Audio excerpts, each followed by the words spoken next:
Hello everyone. Let's talk about today's Geeks for Geeks problem of the day. So देखते हैं problem statement क्या दिया गया है। तो हमें प्रॉब्लम नेम दिया है के smallest number in a multiplication table. Okay, तो आपके पास थ्री इंटीजर दिए हैं M N and K, M N और के, और we have to create an grid of M into N where matrix of I comma J is equal to I into J. मतलब आपको एक grid create करना है और जो भी मतलब एम इंटू एन साइज की होगी, और उसमें से जो भी मैट्रिक्स ऑफ आई जे, समझो ये आई जे है, विच इज मतलब तीन तीन इंडेक्स, मतलब वन बेस इंडेक्स है, तो इसका वैल्यू क्या होगी, ये होगा M of two comma two. तो इसकी जो वैल्यू होगी वो क्या आएगी, टू इंटू टू, मतलब इसके इंडेक्सेस है उनका मल्टीप्लीकेशन। तो ये आपके दिया, तो इसमें यहाँ पर फोर वैल्यू आएगी, यहाँ पर वन आएगी, यहाँ पर कितनी आएगी, यहाँ पर आएगी टू, यहाँ पर आएगी टू, यहाँ पर कितनी आएगी थ्री, यहाँ पर आएगी कुछ थ्री। इस टाइप से कुछ आपको मैट्रिक्स क्रिएट करना है। ठीक है, the task is to return the kth smallest index. आप अगर जैसे ही ये मैट्रिक्स क्रिएट होता है, इसमें से आपको केथ स्मॉलेस्ट इंडेक्स निकालना है। मतलब अगर आप इसमें से सब एलिमेंट को सॉर्ट करते हो तो आपके पास कुछ अरे आएगा, और उसमें से समझो यहाँ पर केथ स्मॉलेस्ट इंडेक्स लाई करता है, मतलब केथ एलिमेंट ये है, तो आपको बस इसको रिटर्न करना है। तो यही प्रॉब्लम स्टेटमेंट में दिया गया। तो जब भी प्रॉब्लम स्टेटमेंट रीड करते हैं तो सबसे पहली इंट्यूशन और अप्रोच क्या आती है माइंड में, मैं क्या करूंगा, मैं क्रिएट कर दूंगा एक अरे और उसे सॉर्ट करके रिटर्न कर दूंगा। यही माइंड में अप्रोच आती है, सबके यही आती है, मेरी भी यही आई थी। ओके, तो देखते हैं कि अप्रोच वन में क्या प्रॉब्लम है, जो कि हमें अप्रोच टू और अप्रोच थ्री की तरफ जाना पड़ रहा है। तो जब भी मैं मैट्रिक्स क्रिएट करूंगा एम इंटू एन का, उसके बाद मैं उसको अरे में कन्वर्ट करके सॉर्ट कर दूंगा। तो यही करने के बदले मैं डायरेक्ट क्या कर सकता हूँ, अरे क्रिएट कर सकता हूँ, क्योंकि मुझे आई और जे के ऊपर आइटरेट करना है। तो मैं दो लूप लगाकर ये अरे क्रिएट कर दूंगा और बाद में इसे सॉर्ट कर दूंगा। अब प्रॉब्लम क्या है, प्रॉब्लम है कंस्टेंट। कंस्टेंट क्या प्रॉब्लम है, अगर यहाँ पर देखोगे तो कंस्टेंट जो है आपका एम और N, ten three into ten to power four तक हो सकता है। मतलब एम की वैल्यू मैक्सिमम क्या होगी, three into ten to power four, और एन की जो वैल्यू है वो क्या होगी, three into ten to power four. ये दो वैल्यू होगी। जो आपका रिजल्टिंग अरे होगा वो कौन सी साइज का होगा, एम इंटू एन साइज का होगा। अब जरा इसको गौर करके देखते हैं। तो एम इंटू एन साइज मतलब क्या होगी, three into ten to power four multiplied by three into ten to power four. ठीक है, अगर इसको और ये करते हैं हम तो क्या आता है, nine into ten to power eight. आपका इतना साइज का क्रिएट होगा। और इसमें अगर मैं इसकी मेमोरी लिमिट निकालूंगा तो हर एक इंटीजर साइज का होगा, तो मैं फोर से मल्टीप्लाई कर दूंगा तो कितना होगा, 36 into ten to power eight. Correct है। तो मैं इसे ऐसे भी लिख सकता हूँ कि 3.6 into ten to power nine, है ना। अब अगर इसकी मैं मेमोरी साइज निकालने जाऊंगा तो समझो मेरे पास बस टेन टू पावर नाइन है। तो मुझे पता है कि ये जो है वो बाइट्स में है, ten to power nine bytes, है ना, क्योंकि ये फोर बिट लेता है, फोर बाइट लेता है एक इंटीजर। तो मैं इसको एमबीज में कन्वर्ट करके देखता हूँ कितने बनते हैं। तो अगर मैं इसको 1000 से दो बार डिवाइड कर दूंगा तो ये जो 1000 से डिवाइड होगा तो ये केबी में बन जाएगा, और देन वापस से 1000 से डिवाइड कर दूंगा तो ये एमबी में बन जाएगा। इसको वन मुझे पता है 1024 से डिवाइड करते हैं, बट 1000 से मैं डिवाइड करके देखता हूँ तो ये एमबी में बन जाएगा। तो देखो 1000 से डिवाइड करने के बाद ये 6 बन जाएगा, देन ये। तो आंसर में क्या आएगा, 3 into six into ten to power three. अगर इसको मैं सॉल्व करने की कोशिश करूंगा तो 3600 ये एमबी, इतने एमबी में आएगा, मतलब ये 3.6 GB में आएगा। और मोस्ट ऑफ द आपके जो ऑनलाइन जज होते हैं उसमें आपको मैक्सिमम साइज देते हैं 256 MB, है ना। अब इसे दोनों को कंपेयर करो, कितना ह्यूज डिफरेंस है। तो यहाँ पर चांसेस है कि आपको मेमोरी लिमिट एक्सीड आ सकता है। अब मुझे पता नहीं कि इस प्लेटफॉर्म के ऊपर मैक्सिमम साइज क्या है, but most of the platform के ऊपर ये होती है, तो आपको फर्दर ऑप्टिमाइजेशन के लिए कहा जा सकता है, अगर आप इसे ध्यान से देखते हो तो अब जो सेकंड अप्रोच है उसमें हम मोस्ट, अगर हमारा ये वाली अप्रोच नहीं चलती तो हम बोलते हैं कि थोड़ा रिड्यूस करके देखते हैं। तो मोस्ट ऑफ द टाइम हम क्या करते हैं, हमने बहुत सारे प्रॉब्लम सॉल्व किया है कि find the minimum element in array, kth minimum element in array, kth maximum element in array, है ना। तो ये वाले प्रॉब्लम हम सॉल्व कर रखे हैं, तो उससे हमें हमारे माइंड में आती है मीन हीप और मैक्स हीप वाला approach, approach to min heap और मैक्स हीप वाला। तो मैं अगर मैक्स हीप लूंगा तो मुझे मिनिमम एलिमेंट मिल जाता है, पता है ना, के साइज की हीप लेता हूं मैं, और उसके साइज की हीप में मैं क्या करता हूँ, एलिमेंट्स को पुश करना स्टार्ट करता हूँ। तो 1 2 3 समझो ऐसे एलिमेंट पुश करे हो, और मेरी साइज क्या है, के इज इक्वल टू 3 साइज है, ठीक है। अब नेक्स्ट टाइम मैंने 4 पुश किया तो 4 यहाँ पर होगा, तो के ऊपर चलेगा तो मैं पॉप करूंगा, है ना। फिर अगर 2 आ गया तो मैं क्या करूंगा, 2 को पुश करूंगा और 3 ऊपर होगा, तो इसके के साइज बढ़ गए हैं तो मैं ये कर दूंगा, माइनस कर दूंगा और इसको मेंटेन करते रहूंगा बस 3 के साइज जितना, है ना। तो इसमें मेरी जो साइज जाती थी वो ओ ऑफ के जाती थी, है ना, और इसमें ओ ऑफ एम इंटू के, इसमें जो साइज थी वो क्या थी, fix O of M into N, है ना। बट इसमें क्या थी, big of O of K. But उन्होंने सेकंड चीज क्या कहा है कि K is also less than in equal to M into N, तो चांसेस हैं कि आपका के भी यहां पर पहुंच जाएगा, चांसेस है कि आपका के भी यहां तक पहुंच जाएगा। तो ये अप्रोच भी स्पेस में ही मार खा रही है। तो अगर मैंने अप्रोच 2 और अप्रोच 3 देखा हूं तो मुझे क्या पता चल रहा है कि मुझे एक्स्ट्रा स्पेस नहीं लेना। तो अब जंप करते हैं अप्रोच 3 की तरफ, जो कि थोड़ी बिट हार्ड भी है और ऐसे डायरेक्टली आप अगर देखने जाओगे तो आपको समझ भी नहीं आएगी। इवन मुझे भी नहीं पता चला था कि मैं ये अप्रोच यूज करूं, बट जब मैंने टॉपिक टैग्स देखे तो उसमें मुझे दिख गया कि हाँ, और फिर मैंने उस पॉइंट ऑफ व्यू से सोचा तो मुझे सोल्यूशन मिल गया। तो मैं ही वही एक्सप्लेन करूंगा। तो जो अप्रोच 3 है उसमें क्या कहा है कि मैं बोलता हूं कि मुझे अब स्पेस नहीं लेना, स्पेस नहीं लेना, बट अब स्पेस नहीं लेना तो मुझे टाइम कॉम्प्लेक्सिटी के ऊपर वर्क करना है ना। टाइम कॉम्प्लेक्सिटी क्या दिया है, टाइम कॉम्प्लेक्सिटी हमें दिया है कि उन्होंने जो टाइम कॉम्प्लेक्सिटी एक्सपेक्टेड दी है वो N M into log of M into N, तो ये एक्सपेक्टेड दी है। बट इस टाइम कॉम्प्लेक्सिटी तक पहुंचे कैसे, इसके ऊपर मैं डिस्कस करता हूँ। Log of M into N, ठीक है। अभी ये टाइम कॉम्प्लेक्सिटी एक्सपेक्टेड की है, बट यही इस टाइम कॉम्प्लेक्सिटी वर्क क्यों करेगी इसके ऊपर हम थोड़ा डिस्कस करते हैं और थोड़ा और सोचने की कोशिश करते हैं। तो मुझे अब मेरे पास फर्स्ट क्या आ गया है, मेरे पास कंस्टेंट में क्या आ गया है कि मैं एक्स्ट्रा स्पेस नहीं यूज कर सकता। तो मुझे अब बनाना है इसका इमेजिनरी अरे, मतलब ये जो मैट्रिक्स है इसको मैं बस इमेजिन करके ही चलूंगा। अगर मैं इसको नहीं बना सकता तो एक चीजें मैं इसको इमेजिन करूंगा या मैं बस मल्टीप्लाई करके जब मुझे लगेगा इसमें से कौन सी वैल्यू है उसको मैं निकाल सकता हूँ। अब सेकेंड थिंग मुझे सॉर्टेड के ऊपर वर्क करना है। अब ये दो चीजें हैं तो मैं क्या कर सकता हूँ, मुझे ऑप्शन है, मेरे पास कितने ऑप्शन है देखो। मैं बोलता हूँ कि क्या ये 1 मुझे केथ पोजीशन पे प्रेजेंट है, देखो केथ कुछ भी हो सकता है। तो अब मैं फाइंड करता हूँ कि ये 1 केथ पोजीशन केथ एलिमेंट है मेरा, क्या ये 2 केथ एलिमेंट है मेरा। मतलब मैं बोलता हूँ कि अब मेरे पास ये अरे नहीं है, बट मुझे पता है कि मेरा अरे का साइज m इंटू एन ही होगा। तो अब मैं क्या करता हूँ, m इंटू एन के ऊपर आइटरेट करता हूँ। अब मुझे नहीं पता तो मैं ऐसा कंसिडर करके जाता हूँ 1 2 3 4 5 6 7 8 एंड 9। समझो ये मेरे पास एलिमेंट है, तो मैं बोलता हूँ कि ये 1 मेरा केथ एलिमेंट है। तब केथ एलिमेंट कौन सा निकालना है, k इज इक्वल टू 5 निकालना है। तो मैं क्या बोलता हूँ कि ये 1 मेरा केथ एलिमेंट है। तो अब कैसे चलेगा पता कि मुझे देखना होगा कि इससे छोटे एलिमेंट कितने प्रेजेंट है मेरे पूरे मैट्रिक्स के अंदर, इससे छोटे एलिमेंट कितने प्रेजेंट है मैट्रिक्स के अंदर।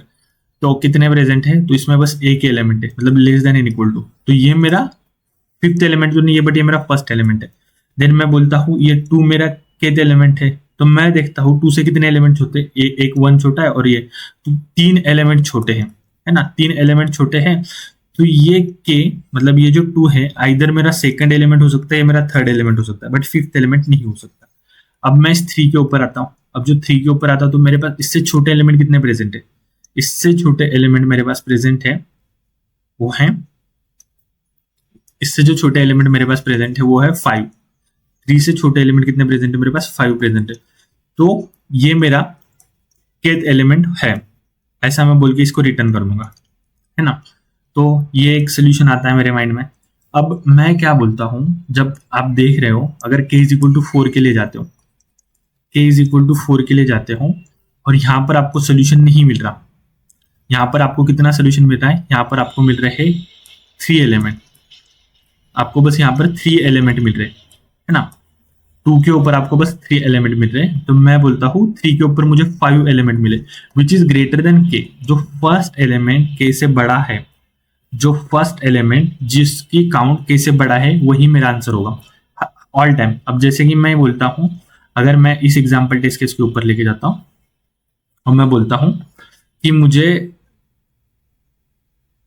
सिक्स्थ एलिमेंट फाइंड करना है, ठीक है, मुझे सिक्स्थ एलिमेंट फाइंड करना है फ्रॉम दिस मैट्रिक्स। तो मैं बोलता हूँ 1 2 3 और 4, ऐसे ही चलता हूँ, मुझे पता है 4 तक ही आएंगे, तो मैं इसके लिए ये लेता हूँ। तो देखो जरा, मैं बोलता हूँ 1 से छोटे एलिमेंट इस मैट्रिक्स में कितने प्रेजेंट है, तो मेरे पास एक ही प्रेजेंट है ना। तो इसकी जो काउंट है, जो 1 का काउंट है वो लेस देन क्या है 6 है, तो मैं क्या करूंगा आगे जाऊंगा। अब मैं जैसे ही आगे जाता हूँ, यहाँ पर 5 ले लेता हूँ, तो मैं बोलता हूँ कि 2 से स्मॉलर एलिमेंट कितने हैं मेरे एलिमेंट, तो अरे कितने हैं, 3 एलिमेंट है, तो 3 इज लेस देन 6। तो मैं आगे जाता हूँ 3 के ऊपर जाता हूँ और बोलता हूँ कि 6, 3 से स्मॉलर एलिमेंट, 3 से smaller and equal to element कितने हैं मेरे मैट्रिक्स के अंदर, 1 2 3 4 5 एलिमेंट है, तो 5 इज लेस देन 6। अब मैं जाता हूँ 4 के ऊपर, 4 से छोटे एलिमेंट कितने हैं, तो पहले तो ये 4 हो गए, ठीक है, फिर ये 2 हो गए, ठीक है, और फिर ये 1 हो गया, तो कितने एलिमेंट है, 7 एलिमेंट है, ठीक है। देखो 7 ये 4, 4 प्लस 2 प्लस दिस 1, ठीक है, तो कितने एलिमेंट हो गए, 7 एलिमेंट, तो 7 एलिमेंट इस 4 से छोटे हैं मेरे पूरे एरे के अंदर, 1 2 3 4 5 6 7 और 8, सॉरी 8 एलिमेंट है, दिस 4, देन 1 2 दे 2, ये 3 और यहाँ पर और एक है, ठीक है, यहाँ पर और एक, इसमें एक और एक है, तो कितने एलिमेंट हो गए, 8 एलिमेंट हो गए मेरे जो 4 से छोटे। तो मेरे पास यहाँ पर जो नंबर आ गया वो कितना है, ग्रेटर देन 6 है, तो ग्रेटर देन 6 जो फर्स्ट नंबर आएगा वही मेरा आंसर होगा। क्यों ऐसा बोल रहा हूं मैं, क्योंकि यहाँ पर जो एलिमेंट थे वो कितने थे, 5 थे, तो जो 5 और 8 एलिमेंट है, इन दोनों के बीच में जो भी एलिमेंट है, 5 से 8 के एलिमेंट कितने एलिमेंट है, 3 एलिमेंट है, 8 माइनस 5 कितने एलिमेंट आते हैं, 3 एलिमेंट, ये जो 3 एलिमेंट है वो 4 ही है, ये मैं गारंटी कह सकता हूँ, आप इस हिसाब से भी देख लो। तो ये फर्स्ट ऑब्जर्वेशन आता है कि कोई भी एलिमेंट ग्रेटर देन आता है, तो मैं देख लूंगा। तो अब मैं 1 से n तक चल रहा हूँ, 1 से n इंटू एम तक चल रहा हूँ, तो 1 से n इंटू एम तक चलूंगा, तो इसकी जो टाइम कॉम्प्लेक्सिटी आएगी वो कितनी आएगी, big of n into M, है ना। और फिर उसके बाद मैं हर एक एलिमेंट के लिए मैं क्या कर रहा हूँ, मैट्रिक्स के ऊपर इटरेट कर रहा हूँ, मतलब हर एलिमेंट जनरेट करके देखूंगा ना, तो उसकी कितनी टाइम कॉम्प्लेक्सिटी है, ऑफ n इंटू एम, तो ये तो बहुत ही ऊपर चले जा रहा है। तो मैं इसमें से क्या क्या रिड्यूस कर सकता हूँ, तो जरा देखते हैं।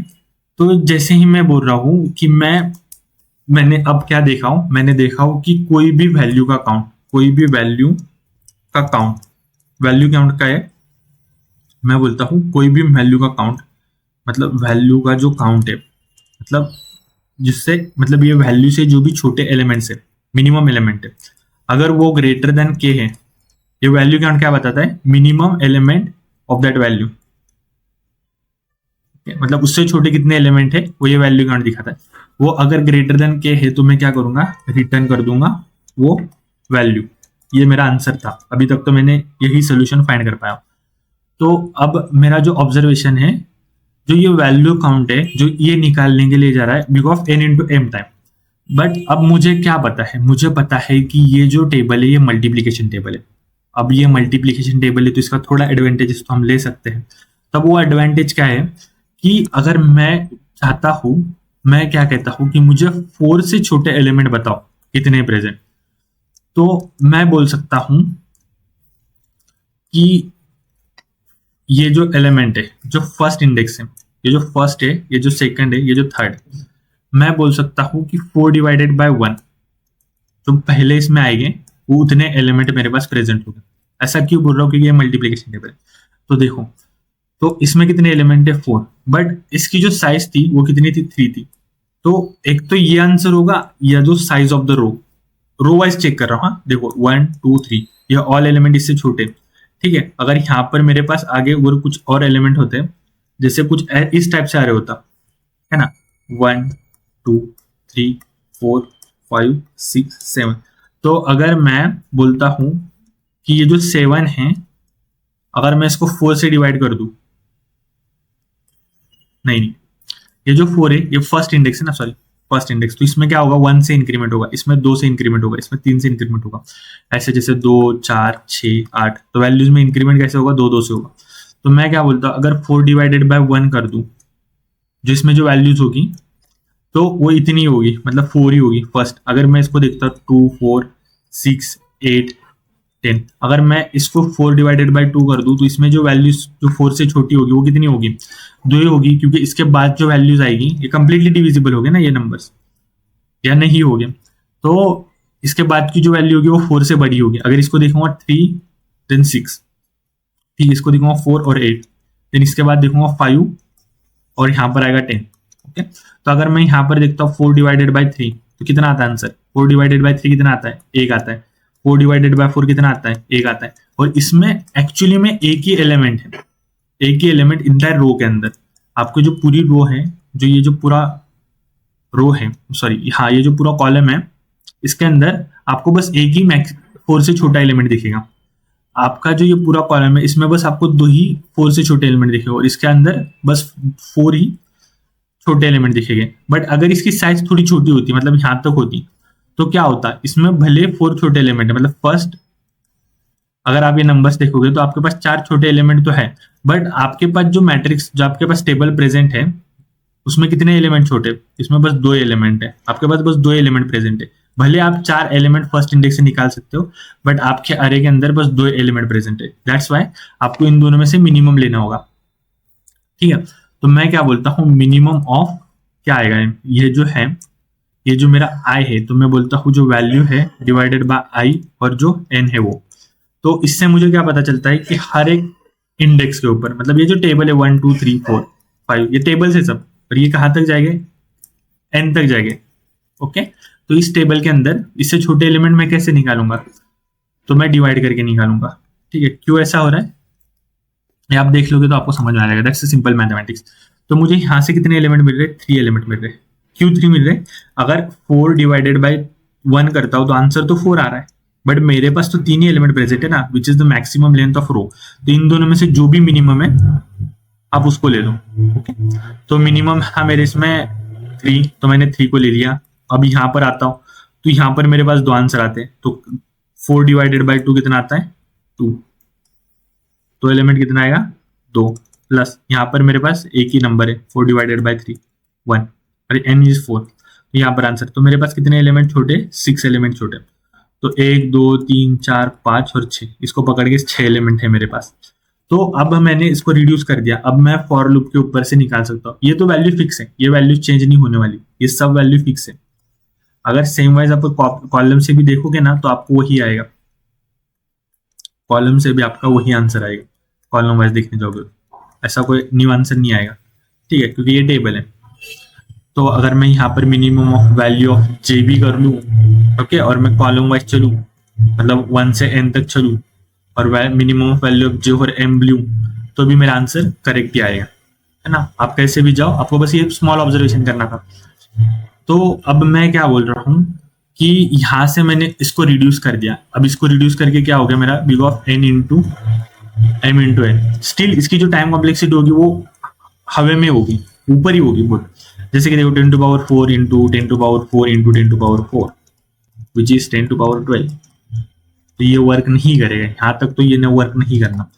तो अब इसे फर्दर ऑप्टिमाइज मैं कैसे करूँ, देखो इसकी जो टाइम कॉम्प्लेक्सिटी है वो अभी भी हाई ही है, तो अब इसे मुझे फर्दर ऑप्टिमाइजेशन करना है।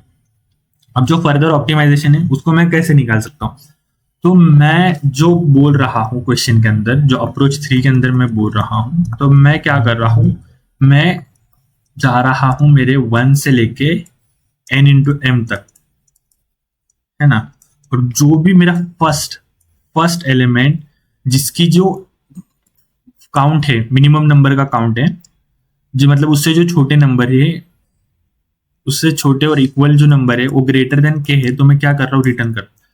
तो मैं बोलता हूँ अगर ये कंडीशन यहाँ पर सेटिस्फाई हो रही है 21 पॉइंट के ऊपर, तो यहाँ से पहले जो पॉइंट है, यहाँ से पहले जो एलिमेंट है वो क्या हो गया, अगर कोई नंबर ये, मतलब यहाँ पर समझो कोई नंबर x है, अगर ये छोटा है, इसका काउंट अगर छोटा है, मिनिमम एलिमेंट का काउंट, तो इसके पीछे वालों का भी छोटा ही होगा, है ना। कैसे, अगर ये जो x है इसका जो काउंट है मिनिमम नंबर का वो कैसे छोटा है, तो इसके पीछे वाले का भी कैसे छोटा होगा।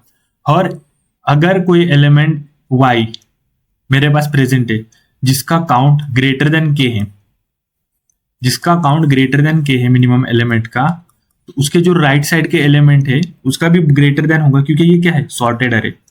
अब ये दो कंडीशन है, तो मैं क्या कर सकता हूं, मैं पार्ट निगलेक्ट कर सकता हूं। समझो मेरे पास ऐसा कुछ है, इग्नोर द ड्राइंग। समझो मेरे पास कुछ ऐसा ऐसा है, तो अगर मेरे को इस एक्स पॉइंट के ऊपर मैं बोलता हूं कि मेरे पास के एलिमेंट ज्यादा है, जो इसमें जो मिनिमम वैल्यूज है, जो मिनिमम वैल्यूज है एलिमेंट्स की, वो के से ज्यादा है, तो मैं 100% बता सकता हूँ कि इसके जो राइट साइड के एलिमेंट है उसकी भी वैल्यू के से ज्यादा हो गया, मतलब उससे जो छोटे एलिमेंट है वो के से ज्यादा ही हो गया। और इसके लेफ्ट साइड में चांसेस है कि कोई एलिमेंट के इक्वल हो सकता है या के से लेस देन हो सकता है। तो मैं बोलता हूँ कि ये पार्ट कंप्लीट निगलेक्ट करो और इस पार्ट के अंदर आप सर्च करो। तो कुछ बाइनरी सर्च सा लग रहा है, कुछ कुछ बाइनरी सर्च सा लग रहा है। तो इस हिसाब से थोड़ा मुझे यह आइडिया आ गया। अब मैं काउंट निकालने के लिए मैं क्या लगा रहा हूँ, बिग ऑफ एन लगा रहा हूँ, टाइम कॉम्प्लेक्सिटी एम, है ना, क्योंकि मैं रूट इसके ऊपर चल रहा हूँ, इसके ऊपर चल रहा हूँ, कॉलम के ऊपर चल रहा हूँ। अगर मैं रो के ऊपर चलूंगा तो बिग ऑफ एन लगेंगे, तो कॉलम की साइज होगी एम। और मैं सोच रहा हूँ कि मैं बाइनरी सर्च लगा, तो अब इसकी टाइम कॉम्प्लेक्सिटी आएगी एम इंटू जो है log M into N, log two of M into N. अब ये जो सोल्यूशन है वो होगा मेरा फाइनल सोल्यूशन। अब देखो बाइनरी सर्च इंप्लीमेंट कैसे करना है हमें। अब देखो ये जो फंक्शन है, यहां से मुझे रिटर्न काउंट मिलेगा, है ना, और दूसरा मैं 1 से स्टार्ट करूंगा और जो मेरा एंड होगा वो कहाँ होगा, एम इंटू एन के ऊपर होगा। हर एक इसमें मैं बोलता हूं मैं मिडल एलिमेंट निकालूंगा,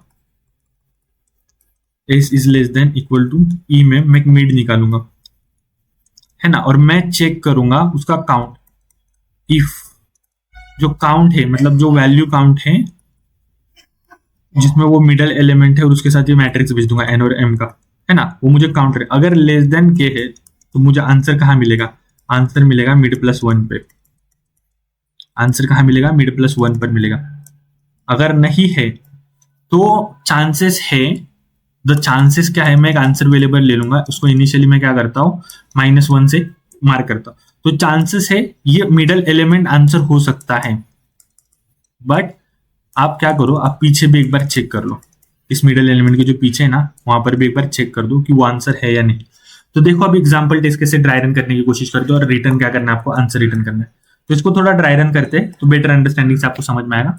वैसे तो मैंने सब समझा दिया हूँ, स्टिल आपको एक बार ड्राई रन से अच्छी तरीके से समझ में आ जाएगा। तो मैं ही यही एग्जाम्पल लेता हूँ जो हमें एग्जाम्पल में दिया गया है।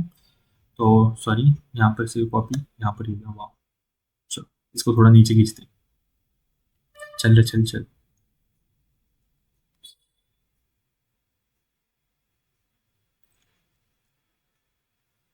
बहुत स्लो चल रही है, चल ठीक है, ओके। तो देखो अब थोड़ा इसे समझने की कोशिश करते हैं, एग्जाम्पल को सॉल्व करने की कोशिश करते हैं।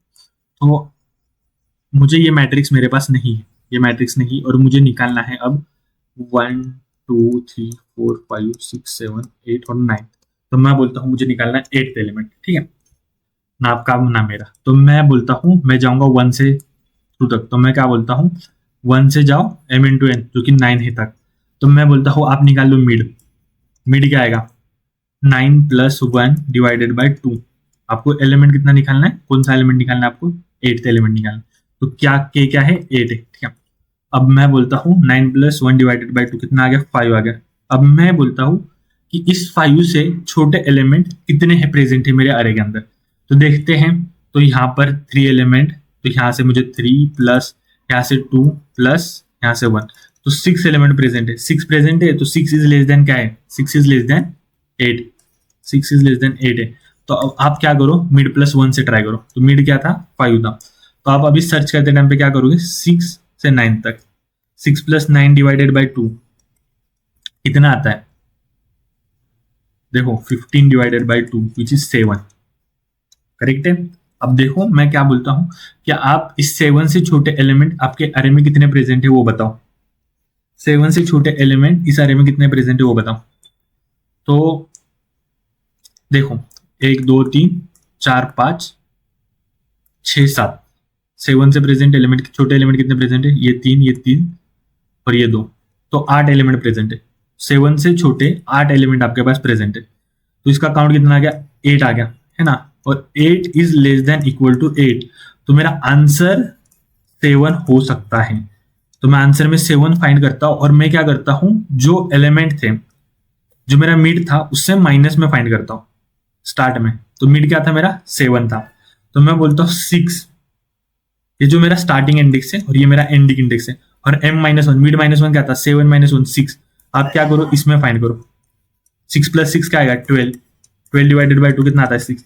अब ढूंढो 6 से छोटे एलिमेंट कितने हैं, 6 से छोटे एलिमेंट कितने हैं, 6 से छोटे एलिमेंट भी 8 ही है ना। तो मैं बोलता हूं कि अब आंसर को अपडेट कर दो 6 से, क्योंकि मुझे आंसर मिल गया 8 is greater than equal to 8, तो आंसर को क्या करो आप अपडेट, आप कर दो 6 से। ओके, और आप क्या करो, अब ई को माइनस करो। तो अब जो मेरा मिड था, मिड क्या था, 6 था, 6 - 1 क्या था, 5। तो मेरा जो स्टार्ट था 6 था, और जो मेरा एंड था वो 5 हो गया। तो यहाँ पर कंडीशन कौन सी है, एस इज ग्रेटर देन ई। जैसे ही एस ग्रेटर देन ई होता है मैं क्या करता हूँ, लूप से निकलता हूँ। आंसर में क्या था, 6। देखते हैं क्या आंसर है, 6 है। तो आंसर इज 6। द मेरा 8 स्मॉलेस्ट एलिमेंट क्या है, 6 है।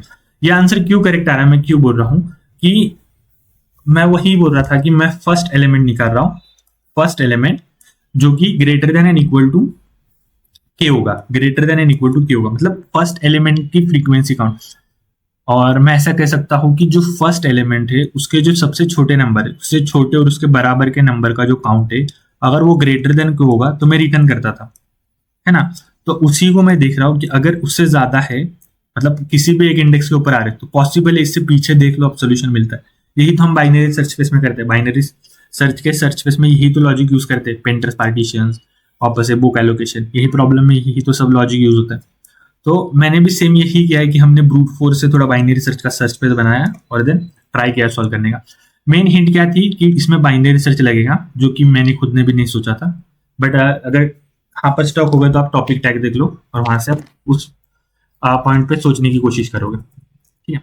तो integer x is equal to 1, integer e is equal to m into n, while s is less than equal to e, जो कि मैंने कहा था ये स्टैंडर्ड आपका बाइनरी सर्च का टेम्पलेट होगा। और मैं -1 से करता हूँ। अगर मैं बोलता हूँ गेट काउंट ऑफ जो मिड है वो m है वो और n है, अगर वो लेस देन k है तो आप कुछ मत करो, आप जस्ट s को मिड +1 से बढ़ा दो। अब बट अगर ऐसा नहीं है, एल्स ऐसा है, तो आप क्या करो, आंसर को मिड से इनिशियलाइज कर दो, इज इक्वल टू मिड -1 करो, लेफ्ट साइड ढूंढो और जस्ट रिटर्न द आंसर। अब मिड निकालना बच गया मेरा, integer mid is equal to s plus e minus s by. Okay, अब देखो इंटीजर इस टाइम रिटर्न करते टाइम पे काउंट रिटर्न करूंगा, get count is equal to integer value then integer m integer n और m कभी भी करो। ओके, तो मैं यही करता हूँ, यहाँ पर भी n और m बचता है। ठीक है, अब मैं क्या करता हूँ, इंटीजर काउंट ले लेता हूँ, integer count is equal to 0 for int i is equal to, मैं टेबल के ऊपर जा रहा हूँ, int i is equal to 1, i less than equal to m, i plus plus, और मैं बोलता हूँ कि काउंट प्लस और इक्वल टू जो मिनिमम होगा वैल्यू डिवाइडेड बाय i और m, मतलब उस रो को रिटर्न क्या कर दूंगा, काउंट कर दूंगा। तो देखो अगर मैं इसे कंपाइल करने की कोशिश करता हूँ तो ये क्या होता है, कंपाइल होता है या नहीं। तो मेरा इंटरनेट एक्सेस चले गया है, so I just want to check my internet.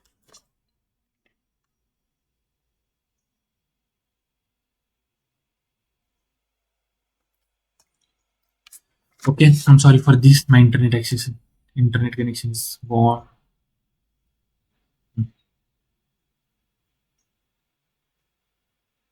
Okay, so इसे कंपाइल करने की कोशिश करता हूँ।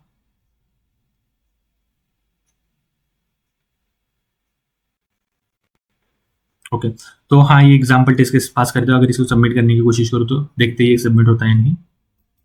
और टाइम कॉम्प्लेक्सिटी डिस्कस है, या इट गेट एक्सेप्टेड सक्सेसफुली।